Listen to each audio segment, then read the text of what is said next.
எனக்கு கொஞ்சம் நல்ல கதையொன்று சொல்லுங்க. சரி செல்லம், நம்ம தோட்டம் மாதிரி ஒரு அழகான இடத்துல ஒரு சிறு குரங்கு இருந்துச்சு. அது என்ன பண்ணிச்சு பாட்டி? அது தினமும் ஒரே ஆட்டம், தோட்டத்தில குதிச்சுக்கிட்டு தக்காளி பறிச்சு சாப்பிட்டுச்சு.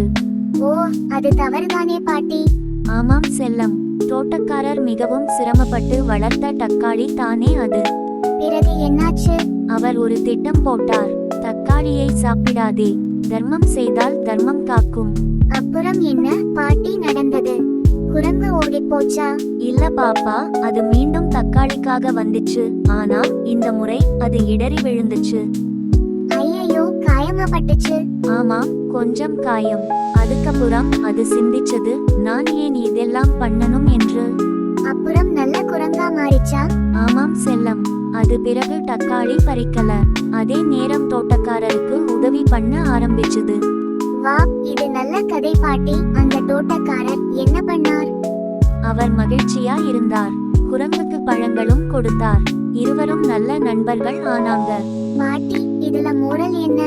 மிகச் சரியா கேட்டாய் செல்லம். தவறு பண்ணாம இருக்கணும். தவறு பண்ணிட்டோம்னாலும் திருத்திக்கிட்டா தான் உண்மையான நல்லவங்க.